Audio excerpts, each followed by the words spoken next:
Hello and welcome to this presentation today where I'm going to be introducing low power wireless access networks and MultiTech's LoRaWAN portfolio of modules and gateways. My name's Daniel Quant and I manage the product portfolio strategy. MultiTech goes back 45 years and has a rich heritage in connectivity. We have a portfolio of fixed line connectivity, cellular, all different forms, 2G, 3G, 4G, CDMA and everything in between. And in the last couple of years, we've been right at the front of development on low power wireless access technologies using LoRaWAN for unlicensed band technologies. We have a lot of customers straddling most all of the vertical markets in the industrial IoT. And good examples of that is Enphase, who put solar panels on tops of buildings, commercial, residential buildings, in order to convert the sun's energy to electrical energy. By using our connectivity products, they're able to connect to those assets, maintain them, monitor them, and more importantly for the owner of the assets, make sure that they get the best spot price for electricity when that energy gets pushed back into the grid.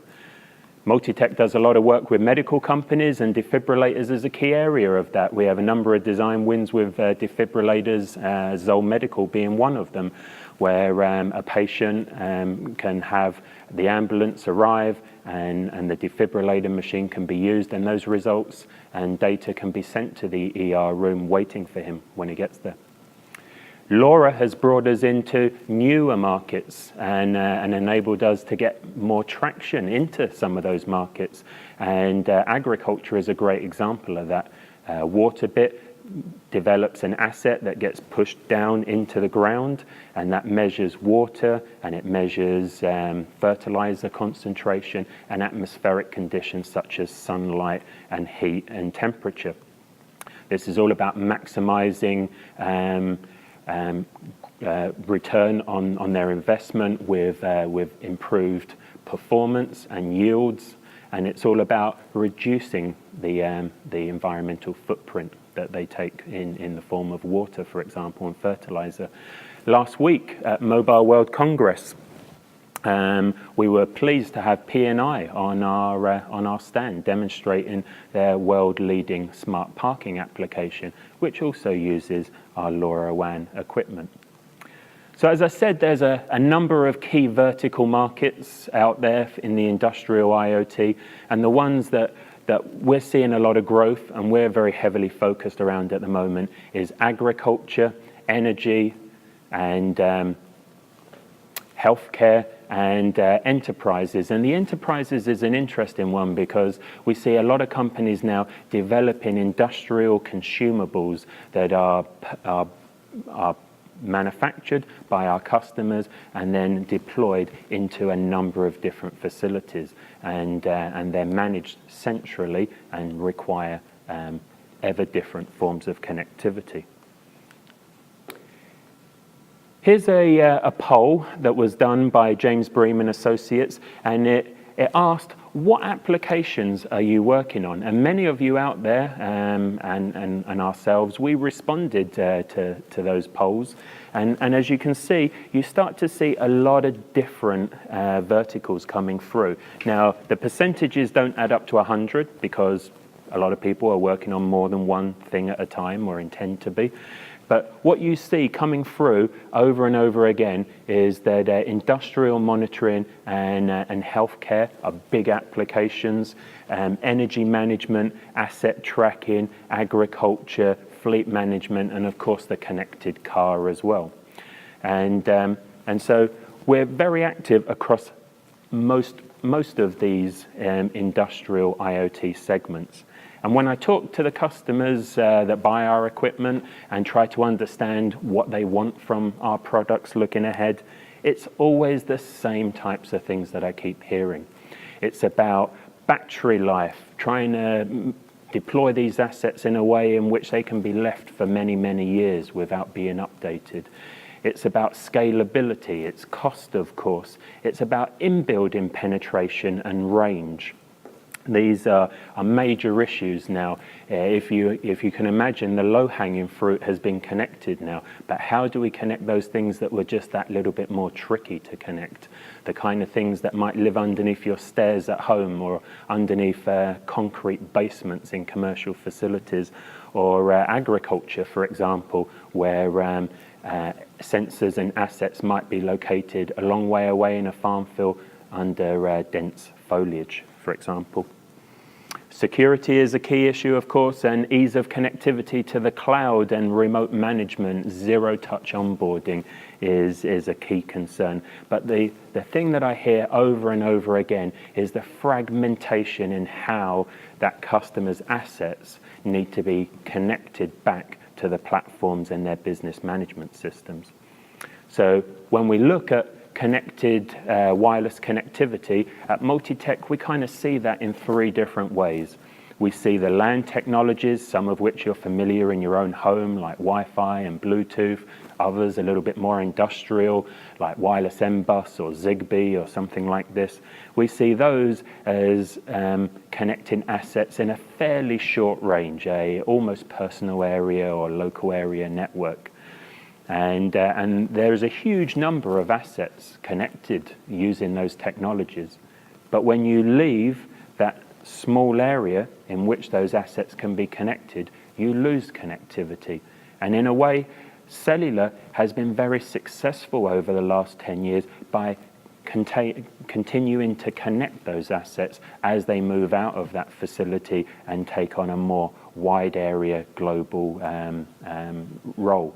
So assets like container shipment tracking is a great example of that, going all around the world.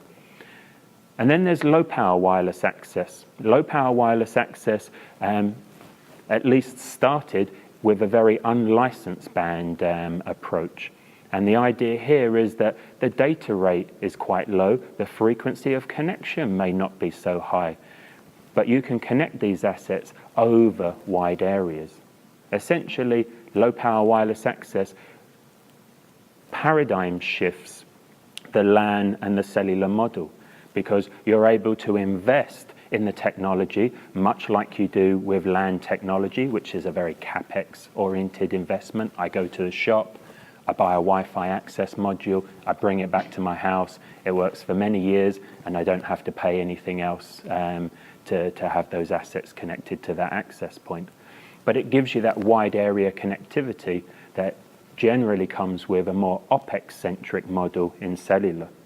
So it's a bit of a game changer, low power wireless access, and it's why the analysts and ourselves are forecasting such a large growth in connectivity in that segment.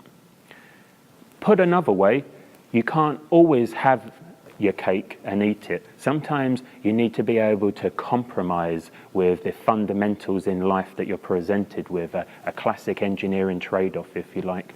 And this diagram shows how low power wireless access and short range technologies can be very battery efficient. Low power wireless and cellular, as I said earlier, can give you that wide area connectivity, and cellular and short range can give you very, very high broadband data connectivity.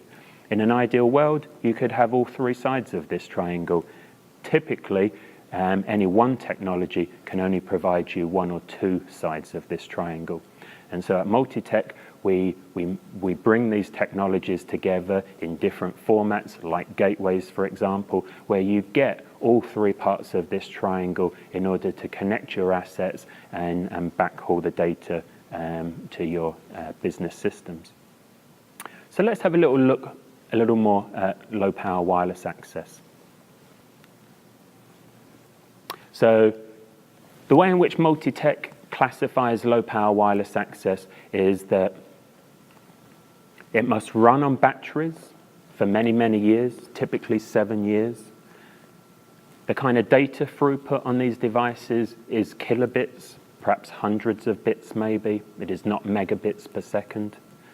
And the asset needs to be able to be communicated to over very large, long areas, long range. So its link budget needs to be very, very good.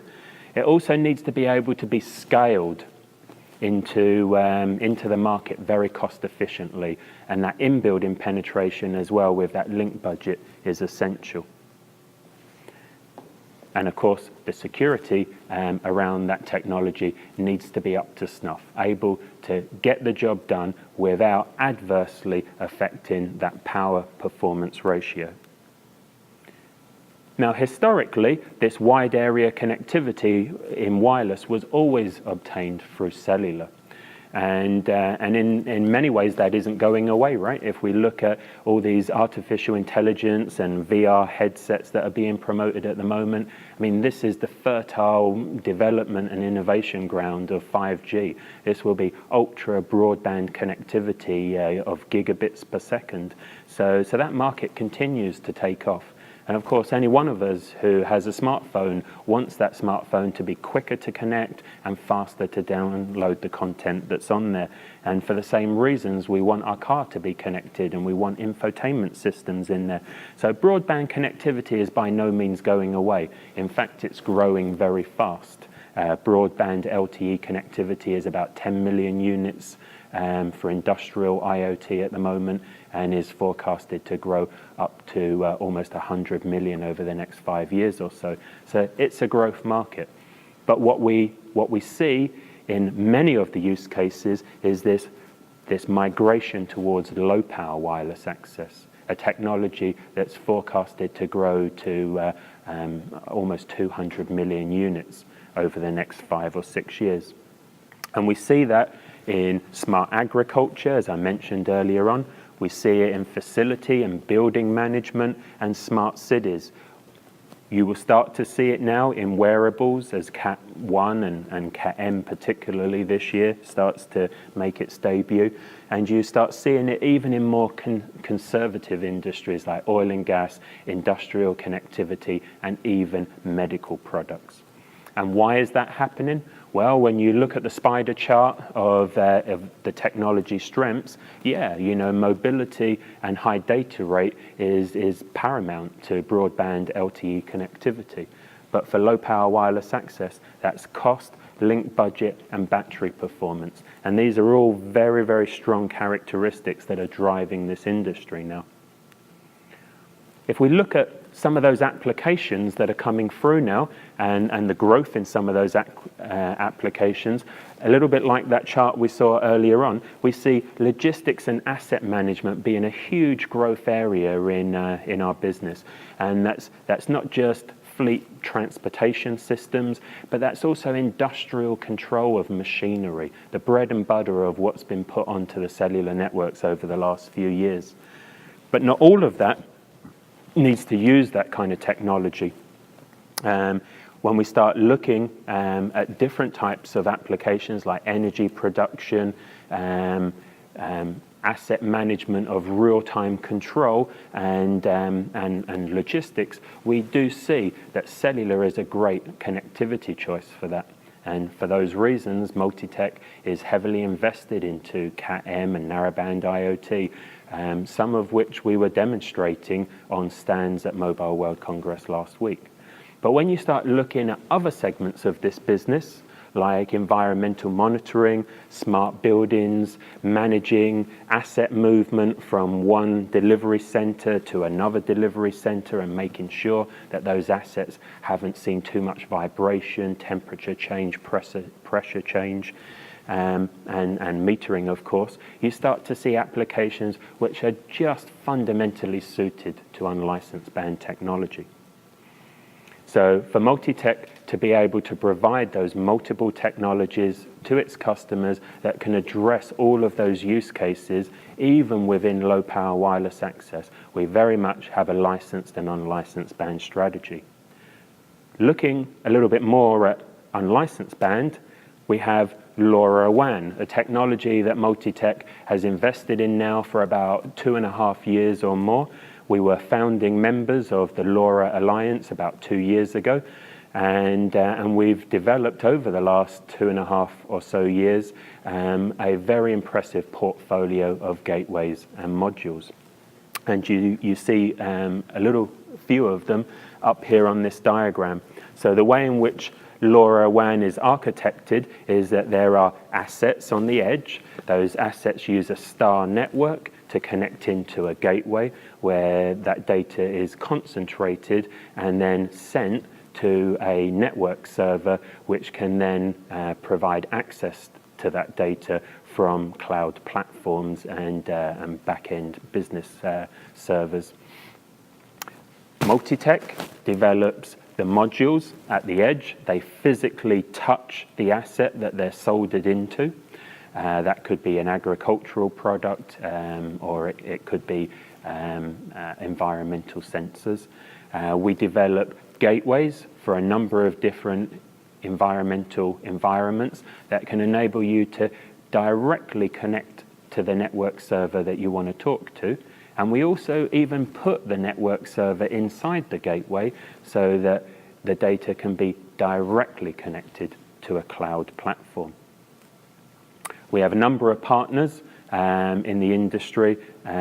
Most of them, many of them are listed up on the slide here for network server providers. We also have an extensive list of cloud providers which we're integrated into. So once you've got your equipment, how do you work out the kind of deployment model that you want? Now remember, with licensed band technologies and even some of the unlicensed band technologies like Sigfox or Ingenu, for example, you have a very operator-centric model.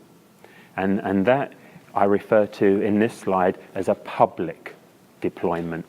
So in a public deployment, I'm on a public network. I pay subscription every month for every endpoint that I have on that network, and by doing so, I'm relinquished of any real responsibility of the network. But of course, over 7 and 10 year timeframes, that OPEX cost can add up.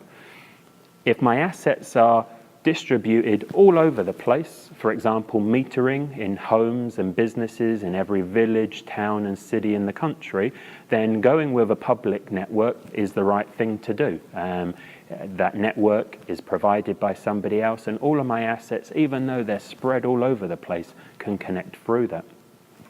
The complete opposite to that model would be a private deployment. For example, I might have a production facility like the one that I'm stood in right now, and I may want to monitor my production equipment or the pumps that are connected to my production line.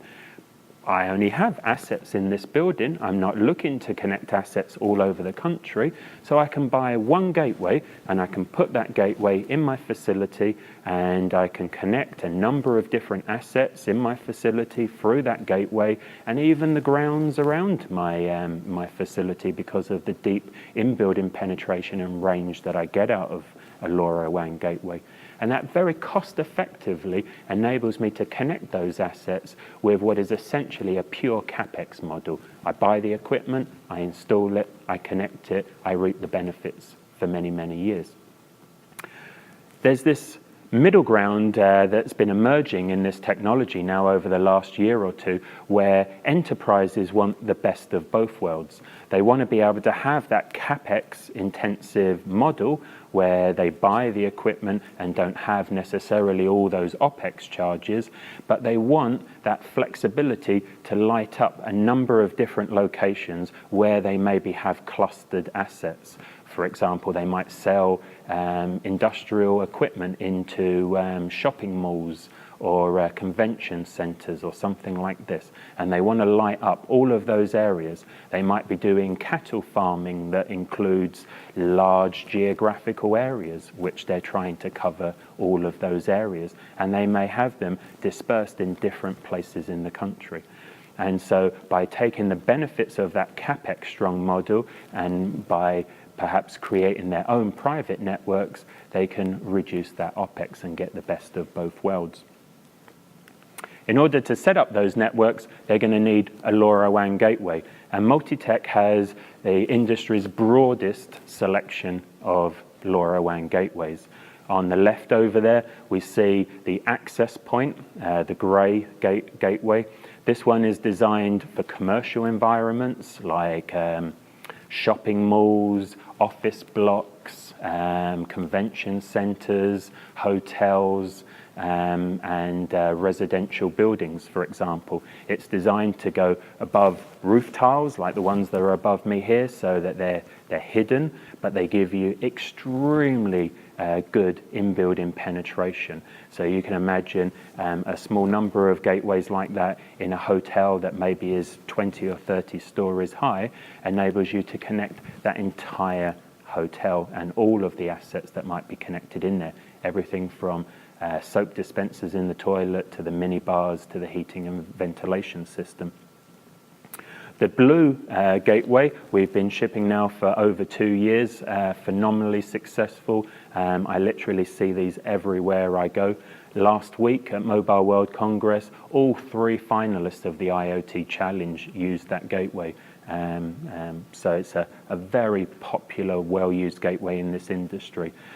This one's designed more for industrial use cases, so chemical plants, wood and paper pulp processing facilities, oil and gas, even industrial kitchens where the environment's changing, things can get knocked and beaten about a bit.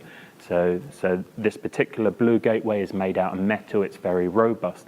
It also has optional cards that can go in the back of it. And for example, in agriculture, we sell a lot of these gateways to vineyards, which are using LoRaWAN connectivity to connect their irrigation systems and their fertilizer and soil moisturing sensors. But they're also using it to connect over a wired RS485 connection to a weather station. The conduit enables them to have all of those different disparate forms of connectivity and be able to mash all of that together and post actionable data back to their cloud IoT platform. And then the gateway on the far right there, the macro gateway, is a fully IP67 rated gateway that would typically sit on a cell tower, a broadcast mast, or on the top of a building somewhere, giving you really that full umbrella of coverage right across the city. Can definitely get into buildings, but with the complement of the macro and the indoor gateways, you get that wide area connectivity across the city, and you're able to improve SLAs and quality of service by reaching all those difficult to reach places inside buildings and structures. We have different type of customer buying these types of products. Primarily they're OEMs or enterprises. The OEMs and enterprises are looking for that mashup in technology. They're looking for regional certifications because they often scale and deploy their products into multiple different regions around the world. They want to be able to push decision-making down to the edge. They want to be able to have a very low latency in how they make decisions, and they don't want to be sending non-actionable data upstream. They want to be far more actionable with the data that they create. They want to be far more integrated to an IoT cloud platform, so that the gateway almost becomes perhaps an extension of that cloud platform and the services that it provides. They want to be able to do firmware updates, of course, and they want to be able to leverage full duplex connectivity so that they can transmit and receive at the same time and really maximize the number of use cases that they can deploy on this network that they've built for themselves. The service providers and the operators, they're looking more for custom regional SKUs, products that we can ship that when they land into the region can be connected by the field service technician and are just ready to go into the core network of that service provider and operator and just immediately light up and go into service. And for that reason, they're looking for a very tight integration to the network server. So on a few slides ago, you saw a number of our partners, Actility, Orbiwise, Sargemcom, Stream, the Things networks, and there's many, many more of them that use these gateways because they're heavily integrated into their offering. And of course, their customers as well, like operators deploying services in America like Senate, Europe like Proximus, Swisscom, and Asia as well. And of course, the operators are looking for that flexibility to have a more carrier-grade base station that can do different configurations like 64 channels or sectorization in order to address density in the network, and to be able to have more cost-optimized gateways in maybe rural environments where traffic is lower versus city locations. Essentially, they want flexi configurations. MultiTech was very early to market with LoRaWAN modules, and our LoRaWAN modules are pretty unique because they use ARM Embed as a full built-in operating system on those modules. Let's have a little look at what that really means. Everybody's familiar with a Raspberry Pi. What is a Raspberry Pi? A Raspberry Pi is processing power, an operating system, and it has an Ethernet socket so that should you want to get anything off of that Raspberry Pi back up into the network to make sense of it or to drive your business processes, you have an Ethernet connection to do that. What we did with LoRa modules is we did a very similar analogy. We used a Cortex-M processor running ARM Embed, but instead of having an Ethernet socket on the module, we put a LoRaWAN radio. We essentially created a LoRaWAN system on module. And why did we do that? Because the enterprises have made it clear to us that they don't want to get chewed up in the technology of LoRaWAN, the spreading factors, the data rate corrections, the sending of files and concatenated data frames. They don't want to get chewed up in that. They want to sit higher up the stack, and they want to be able to read off their sensor if there's value, make decisions, and then send that in a way in which they're not down at an AT command level interface. We have two modules for LoRa. Both of them are certified by the LoRa Alliance. In fact, we recently, earlier on this quarter, certified the mDot for North America and was the first ever certified product in North America for LoRa WAN certification. The two different modules differentiate themselves in that the mDot is a little bit more powerful, has more interfaces, and the xDot is more cost optimized and power optimized. They both use an STM32 processor. As I said, they're both running ARM Embed version 5.3. And you are able to surface mount both of them. One has a full LGA, one has LCC castellations, and you have all of that onboard processing power and memory to customize it to your application. If we look at those differentiations in a little bit more detail, we can see that the xDot in extreme sleep mode, often when it's used behind a main processor that is probably already required in the asset that it's connected to, it can be brought down to a very, very low energy state of less than 2 microamps. What does that mean? That means you can run it for a very long time on batteries, which of course is paramount to this type of technology. The mDot also gets very low as well, can get well below 40 microamps, but remember the mDot has a more powerful processor and is generally the master processor on the asset, thereby enabling you to drop a lot of BOM cost in your design by leveraging the processing power and the I/O ports on that mDot. As I said earlier on, the mDot has more I/Os, it has more RAM, more flash, and is coming in an XB form factor and has various different formats for fully surface mounted or with a trace antenna connection or a UFL. The xDot is a little bit smaller and uses an LGA footprint in order to make for a smaller footprint. Again, wanted to emphasize why we really picked ARM Embed for these platforms, and this is a great way to sort of show this. On the one side, on the left here, we have the developer-facing attributes that are very appealing to the developers that we've been discussing. So they want to be able to have a low power solution. Of course, ARM is known the world over for reduced power consumption. They want to be able to consume high volume and availability of these assets. They want to have a common operating system that's easy to customize. It's royalty free. A 14-year-old kid in his bedroom can program these. You don't need a complex tool chain, and you don't need a corporate company sponsoring that tool chain for you. And you get great portability of code, which is important because nobody wants a vendor lock-in, and you get that ability to connect back to your cloud platform. On the deployment side of this, you get very high reliability and strong security, and you're cost optimized and battery optimized. This is all essential if you're going to deploy this in any real mass volume. You also get remote product management and long life cycles, and MultiTech has built in a lot of the middleware protocols, and the Embed OS has built in a lot of the middleware protocols that you're likely to need, which means one less job for you and faster to market. The Embed page lists all of our assets. We also have a cellular asset up there as well.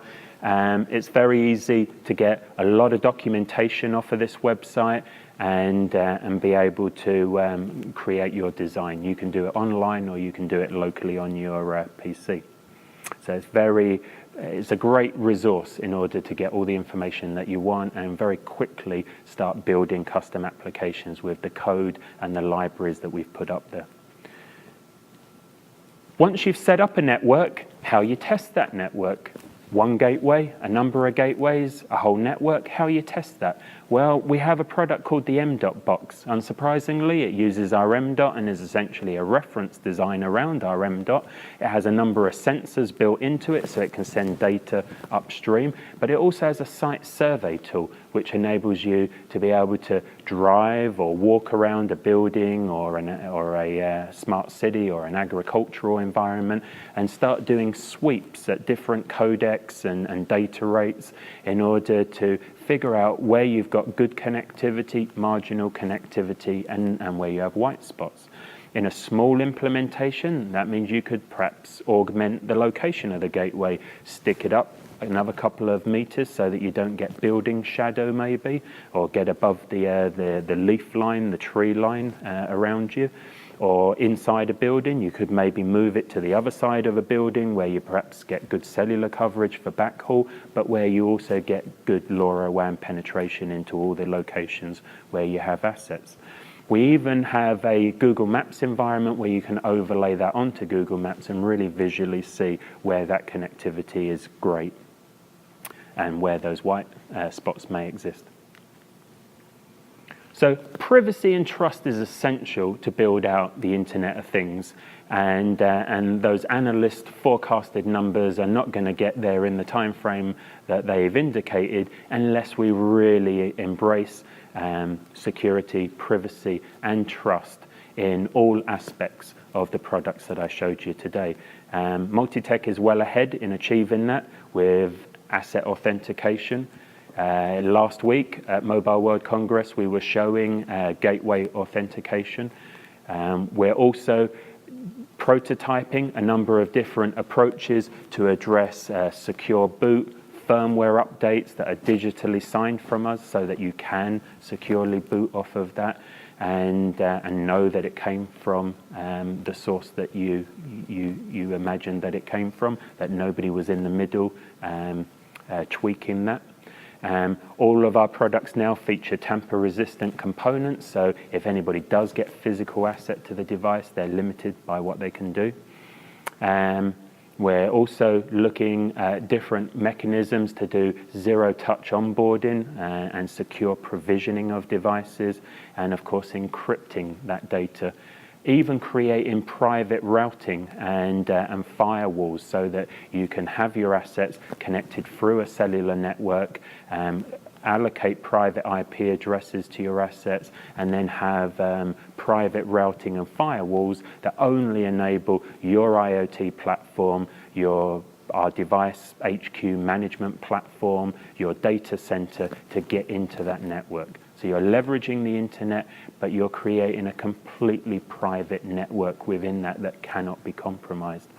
Security is not a silver bullet. It's many different layers that all come together to provide you that broad set of security, which Multitech is committed to and is being conglomerated around our DeviceHQ platform.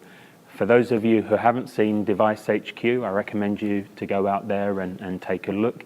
It's a device management platform with an application store on there. So not only can we remotely control and monitor our assets, which means a lot less truck rolls out into the real world to go rescue these devices, but it also enables us to have real-time updates of what's coming off of them.